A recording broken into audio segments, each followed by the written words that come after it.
Hello everybody, how are you? I'm Hassan Fathi. I'm here today in a new video. Let me start by the Allah, our Lord, the most gracious, the most merciful. And I bear witness that Muhammad is his messenger, his prophet. Rabbi shrah li sadri wa yassir li amri wahlul 'uqdatan min lisani yafqahu qawli. Oh Allah, expand my chest and make all my matters easy. Take away the load of my tongue so that they can understand what I say. Today I'm giving you a new story, and as usual, I hope to get something out of it. The Prophet, peace be upon him, was with his companions, and he told them a story about three people who used to live in the time before Islam. And he said that those three people set out at night until they reached a cave in the mountain, so they entered. Suddenly a rock started to roll down the mountain until it closed the mouth of the cave.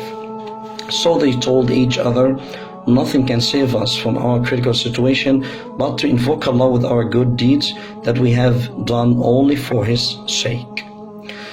So the first one started to speak, and he said, "Oh Allah, I had all parents and I used to provide them with milk after I get back from my work.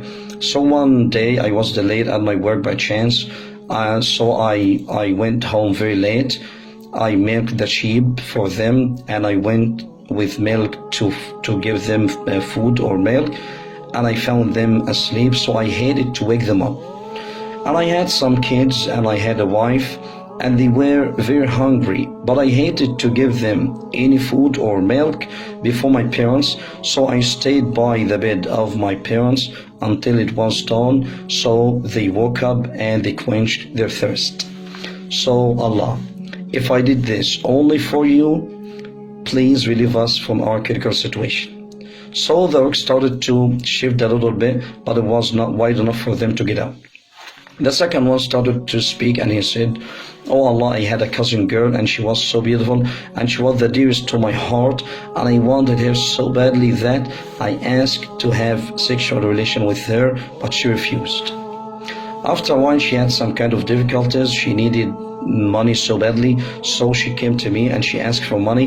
I gave her 120 dinars, but only on one condition, that she would not refuse my desire.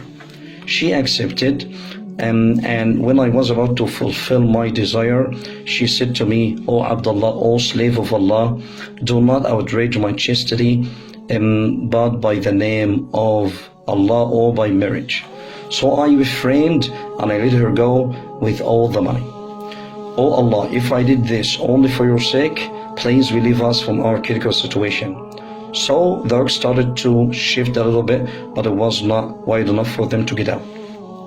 The third and the last one started to speak, and he said, "Oh Allah, I had employed some laborers to have some work for me, and after they finished, I gave them all the wages, except for only one. He didn't take his money and he went. So I invested his money. After a while, this man came back to me asking for his money. I told him, all these camels, the sheep, the servants, all is for you. And so the man said to me, "O slave of Allah, do not mock me." I told him, "I'm not mocking you. This is all yours." So the man took the sheep, the camels, the servants. He took them all. Oh Allah, if I did this only for your sake, please relieve us from our critical situation. So the rock started or shifted, moved completely, and they got out.